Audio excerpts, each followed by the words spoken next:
Dear students, history part के अंदर हमारा जो चैप्टर चल रहा था, first chapter the rise of nationalism in Europe, उसमें हमारा लास्ट टॉपिक चल रहा था द रिवोल्यूशनरीज और कंजर्वेटिज्म। ये टॉपिक हमने लास्ट क्लास में हमने पढ़े थे। आज की क्लास में हमारा जो टॉपिक है वो है the age of revolution 1830 to 1848। 1830 और 1848 के दरमियान रिवॉल्यूशंस का जो युग था उसके बारे में हम डिस्कस करते हैं। The age of revolutions 1830 to 1848, क्रांतियों का युग 1830 से 1848 तक।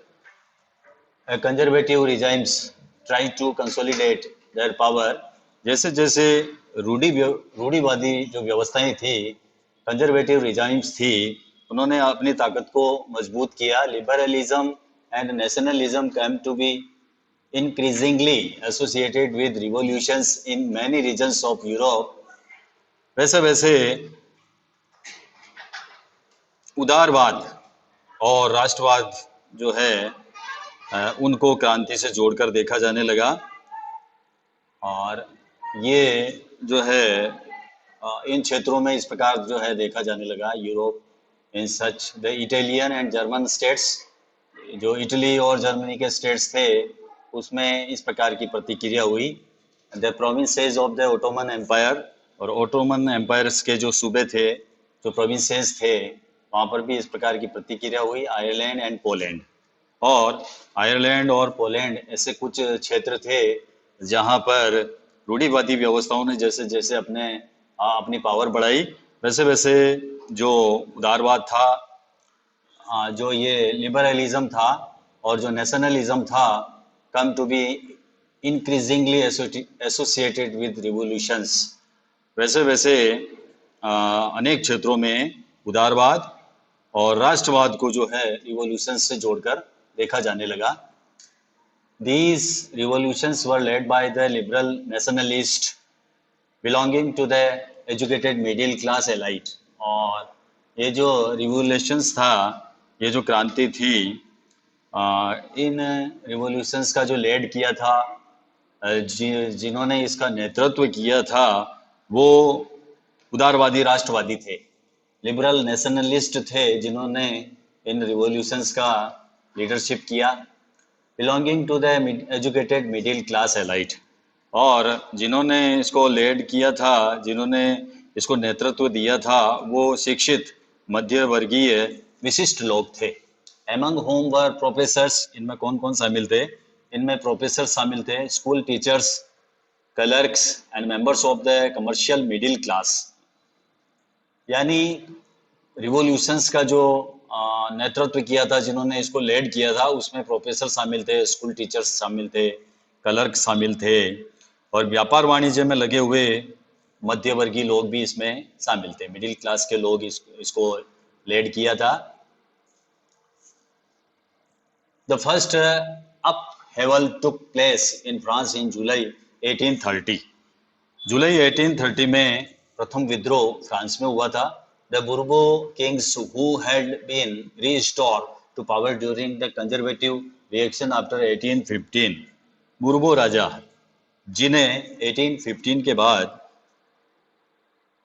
रूढ़िवादी प्रतिक्रिया के दौरान जिसको रीस्टोर किया था, जिसको पावर में सत्ता दी गई थी, वर नाउ ओवरथ्रोन, जिसको बाद में ओवरथ्रोन कर दिया गया था बाय लिबरल रिवोल्यूशनरीज, जिनको बाद में लिबरल रिवोल्यूशनरीज ने उसको ओवरथ्रोन कर दिया, यानी सत्ता से उसको बर्खास्त कर दिया, उसको उखाड़ फेंका। ओवरथ्रोन का मतलब है सत्ता से हटाना, ओवरथ्रोन करना। Who installed a constitutional monarchy with Louis Philippe at its head, और उन्होंने उन्होंने एक संवैधानिक राजतंत्र स्थापित किया। उन्होंने जो है एक कॉन्स्टिट्यूशनल मोनार्ची को इंस्टॉल किया, जिसका अध्यक्ष कौन था? लुई फिलिप था। लुई फिलिप जो था वो कॉन्स्टिट्यूशनल मोनार्की का एक प्रेसिडेंट था, उसका अध्यक्ष बना, हेड था। व्हेन फ्रांस स्नीज, जब फ्रांस छींकता है, Metternich once remarked, the rest of Europe catches cold. ये मेटरनिक ने कहा था, मेटरनिक ने एक बार ये टिप्पणी की थी कि जब फ्रांस को स्नीज होती है या फ्रांस जब छींकता है तो यूरोप को सर्दी जुकाम हो जाता है। यानी फ्रांस का इतना इफेक्ट था कि फ्रांस में कोई घटना होती थी तो उसका इफेक्ट जो है पूरे यूरोप में पड़ता था। तो ये इस प्रकार जो है मेटरनिक ने ये एक बात कही थी, when France sneezes the rest of Europe catches cold. यानी जब फ्रांस छींकता है तो सारे यूरोप को सर्दी जुकाम हो जाता है। तो ये एक कहावत है। तो इसका इसका मतलब ये है कि फ्रांस में कोई इंसिडेंट होती है तो उसका इफेक्ट जो है पूरे यूरोप में पड़ता था। The July revolution spark an uprising in Brussels. जो जुलाई में जो रिवॉल्यूशंस हुई थी तो ब्रुसेल्स में भी उसका जो विद्रोह था वो स्पार्क हो गया था, भड़क गया था, which led to Belgium breaking away from the United Kingdom of the Netherlands. जिससे क्या हुआ, जिसके फलस्वरूप जो बेल्जियम था यूनाइटेड किंगडम ऑफ नीदरलैंड से अलग हो गया। यानी जो रिवॉल्यूशंस जो चली थी, जिसका विद्रोह जो भड़का था बेल्जियम में, तो उसका प्रभाव ये हुआ कि यूनाइटेड किंगडम ऑफ नीदरलैंड से बेल्जियम अलग हो गया। ब्रेकिंग अवे यानी अलग हो गया। बेल्जियम जो है वो यूनाइटेड किंगडम ऑफ नीदरलैंड से अलग हो गया। क्यों हो गया, किसका प्रभाव पड़ा? जुलाई क्रांति से। जुलाई क्रांति का इफेक्ट इतना हुआ कि बेल्जियम जो था वो यूनाइटेड किंगडम ऑफ नीदरलैंड से अलग हो गया। एन इवेंट, एक घटना, the mobilised nationalist feelings among the educated elite across Europe was the Greek War of Independence। एक घटना जिसने पूरे यूरोप के जो शिक्षित अभिजात वर्ग थे उनमें राष्ट्रीय भावनाओं का संचार किया, वो कौन सी थी? वो थी ग्रीक वार ऑफ इंडिपेंडेंस। वो घटना थी यूनान का स्वतंत्रता संग्राम। ग्रीक वार ऑफ इंडिपेंडेंस ने क्या किया, जो पूरे यूरोप के जो एजुकेटेड एलाइट थे, जो एजुकेटेड सभ्य वर्ग था, शिक्षित वर्ग था, अभिजात वर्ग था, उसमें इसने राष्ट्रीय भावनाओं को जो है फैलाया। इस घटना ने, ग्रीक वार ऑफ इंडिपेंडेंस ने, यूनान का जो स्वतंत्रता संग्राम हुआ था उसने पूरे यूरोप में शिक्षित अभिजात वर्ग में राष्ट्रीय भावनाओं का संचार किया। Greece had been part of the Ottoman Empire since the 15th century. 15वीं सदी से यूनान ओटोमन साम्राज्य का हिस्सा था। The growth of revolutionary nationalism in Europe sparked off a struggle for independence amongst the Greek which began in 1821। Europe में क्रांतिकारी राष्ट्रवाद की प्रकृति से यूनानियों का आज़ादी के लिए संघर्ष 1821 में प्रारंभ हो गया। Nationalist in Greece got support from other Greeks living in exile and also from many West Europeans who had sympathies for ancient Greek culture। यूनान में राष्ट्रवादियों को निर्वासन में रह रहे यूनानियों के साथ पश्चिमी यूरोप के अनेक लोगों का भी समर्थन मिला जो प्राचीन यूनानी संस्कृति के प्रति सिंपैथी रखते थे। West Europeans who had sympathies for ancient Greek culture, ये सिंपैथी रखते थे एंशियंट ग्रीक कल्चर से। Poet and artist lauded Greece as the cradle of European civilization and mobilized public opinion to support its struggle against a Muslim empire। Poets and artists lauded Greece as a cradle of European civilization।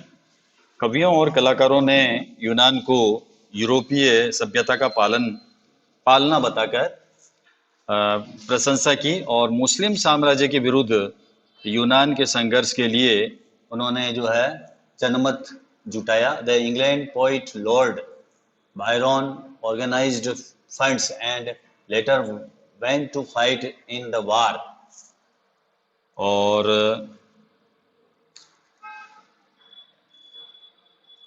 कबीलाई Byron ने धन इकट्ठा किया।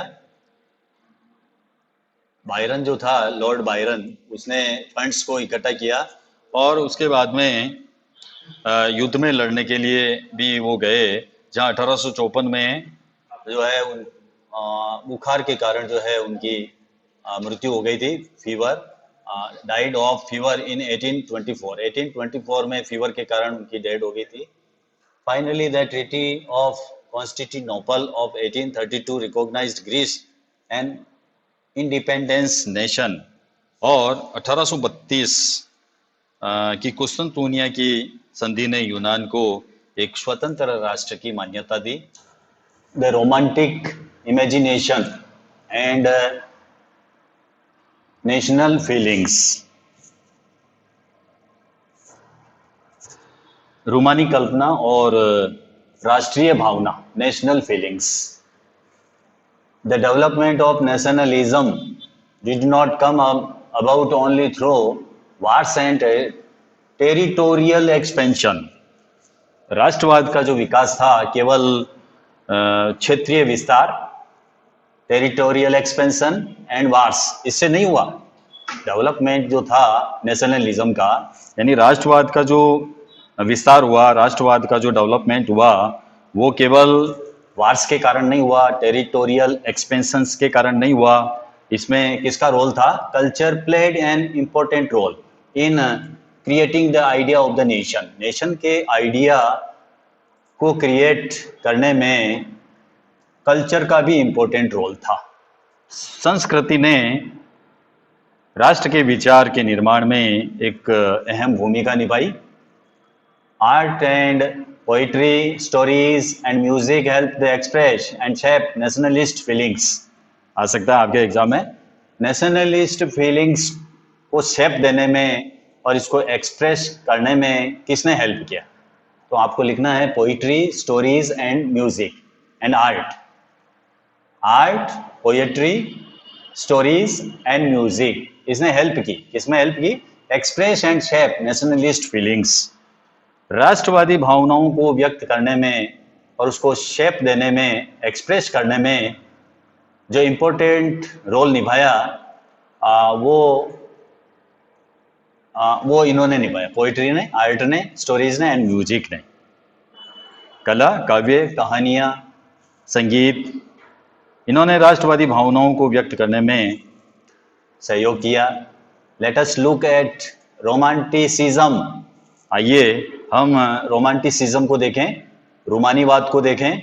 रूमानीवाद किस प्रकार का आंदोलन था वो हम देखते हैं। ए कल्चरल मूवमेंट, एक कल्चरल मूवमेंट था which sought to develop a particular form of nationalist sentiments.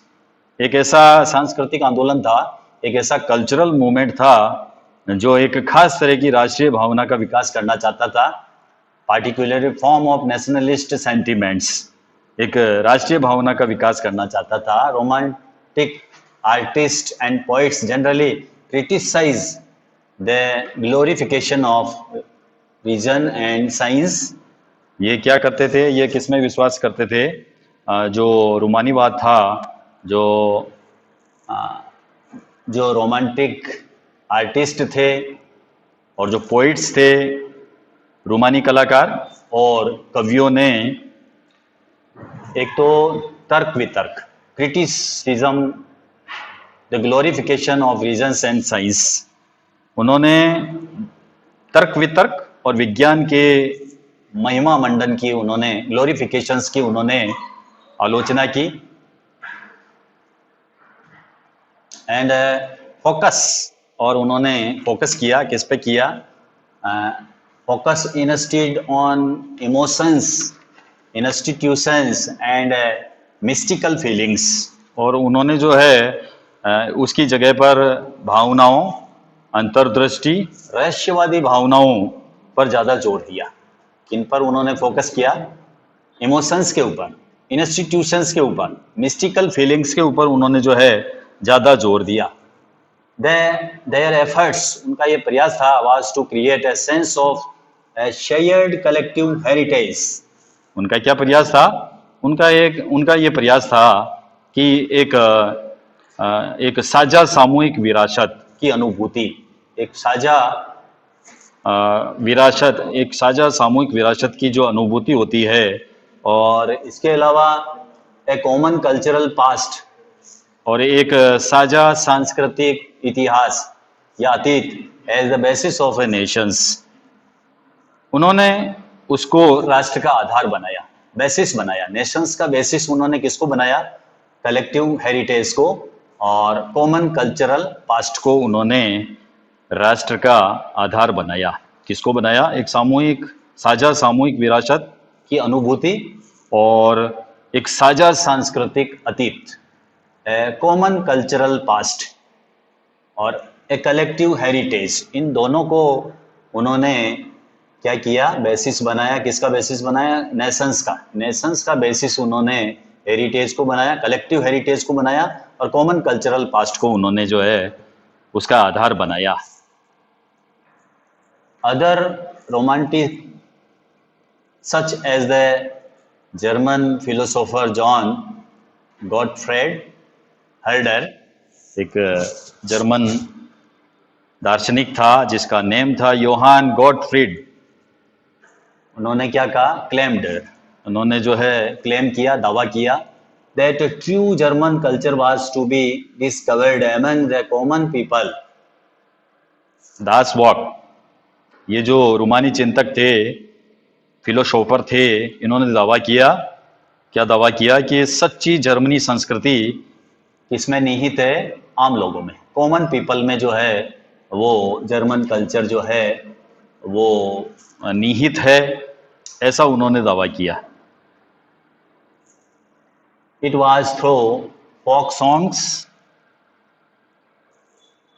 Folk poetry, folk dances that the true spirit of the nations was popularised. राष्ट्र की सच्ची आत्मा किसमें किसमें थी?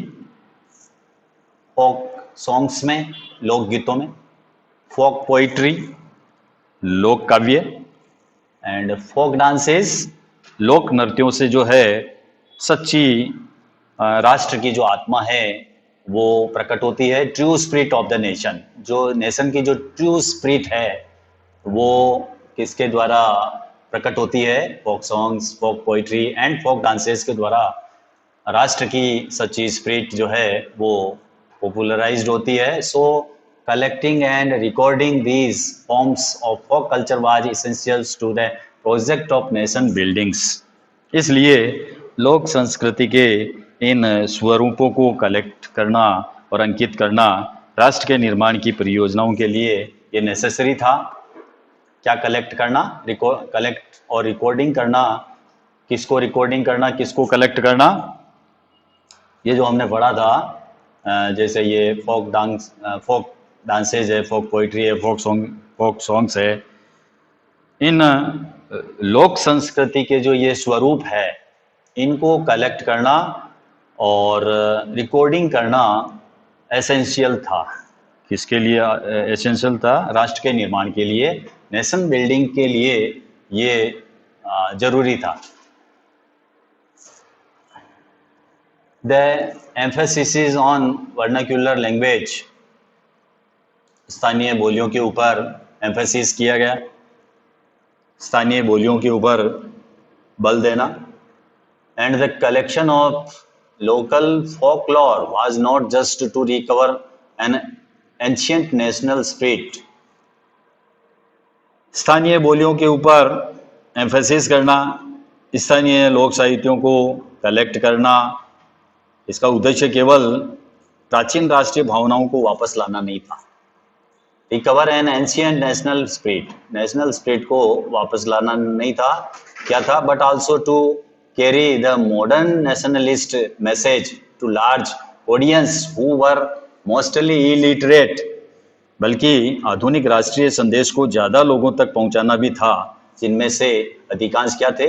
इलिटरेट थे, जिनमें अधिकांश निरक्षर थे।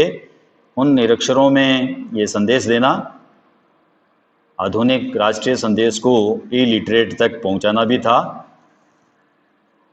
एम्फेसिस जो किया गया था लैंग्वेज के ऊपर, स्थानीय बोलियों के ऊपर बल दिया गया, और जो कलेक्शन ऑफ लोकल फोकलोर, जो लोकल फोकलोर था उसको कलेक्शन करने का केवल राष्ट्रीय भावनाओं को वापस लाने का उद्देश्य नहीं था।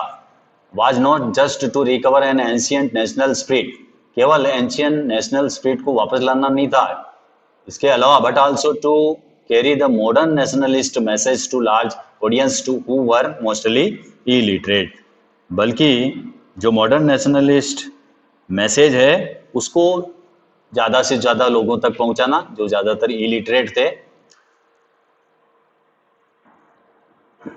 This was specially show in the case of Poland, ये खास तौर पर पोलैंड के ऊपर लागू होता है, which has been partitioned at the end of the 18th century, जिसका पार्टीशन कर दिया गया था 18वीं शताब्दी के अंत में, जिसका पार्टीशन हो गया था किस किस के बीच में? बाय द ग्रेट पावर्स, जो ग्रेट पावर्स थी उन्होंने इसको पार्टीशन कर दिया, रशिया, पर्शिया एंड ऑस्ट्रिया। 18वीं शताब्दी के अंत में रूस के द्वारा, पर्शिया के द्वारा, ऑस्ट्रिया के द्वारा, जो ये ग्रेट पावर्स थी इनके द्वारा इसको विभाजित कर दिया गया था। ये इसके लिए लागू होती है बात, पोलैंड के ऊपर लागू होती है। पोलैंड को इन ग्रेट पावर्स ने क्या कर दिया था? पार्टीशन कर दिया था, इसका पार्टीशन कर दिया था, इसको विभाजित कर दिया था। तो खास तौर से ये बात जो है, ये मैसेज जो है पोलैंड के ऊपर लागू होता है। This was specially so in the case of Poland, Poland के ऊपर ये बात जो है लागू होती है। Even though Poland no longer existed as an independent territory, यद्यपि पोलैंड अब जो था इंडिपेंडेंट टेरिटरी नहीं था, लेकिन national feelings were kept alive through music and language, लेकिन जो म्यूजिक था, जो लैंग्वेज थी, उसके द्वारा राष्ट्रीय भावना जीवित रखी गई। केरोल कुर्पिशकी फॉर एग्जाम्पल दिया है, केरोल कुर्पिनशकी, इसने क्या किया? Celebrated the national struggle through his operas and music. जो केरोल कुर्पिशकी था उसने राष्ट्रीय संघर्ष का अपने ओपेरा और म्यूजिक के द्वारा, ओपेराज एंड म्यूजिक के द्वारा उसने इसको जो है इसका गुणगान किया। और turning folk dances like the Polonaise and Majuka into nationalist symbols, और इसके अलावा जो पोलेनस और माजूरका जैसे जो फोक डांसेस थे उनको नेशनलिस्ट सिंबल्स में बदला गया। टर्निंग फोक डांसेस जो थे कैसे? Like the polonaise and mazurka into nationalist symbols, इनको राष्ट्रीय प्रतीकों में बदला गया। किसने बदला? केरोल कुर्पिनशकी ने। केरोल कुर्पिनशकी ने जो है फोक डांसेस को ये जो नेशनलिस्ट सिंबल्स थे पोलेनेज एंड माजूरका, इसमें जो है इनको बदल दिया गया, इनको राष्ट्रीय प्रतीक बना दिया गया, पोलेनेज और माजूरका को। ये क्या थे? फोक डांसेस थे। Language too played an important role in developing nationalist sentiments, इसके अलावा नेशनल सेंटिमेंट्स के विस्तार में भाषा ने भी महत्वपूर्ण भूमिका निभाई। Language too played an important role, language ने भी इम्पोर्टेंट रोल जो है प्ले किया, किसमें? डेवलपिंग नेशनलिस्ट सेंटिमेंट्स, राष्ट्रीय भावनाओं के विकास में लैंग्वेज ने भी इम्पोर्टेंट रोल प्ले किया। आफ्टर रशियन ऑक्यूपेशन, रूसी कब्जे के बाद में, the Polish language was forced out of the schools and the Russian language was imposed everywhere. रूसी कब्जे के बाद में, जब रूस ने कब्जा कर दिया तो रूसी कब्जे के बाद में पोलिश भाषा को स्कूलों से हटा दिया गया.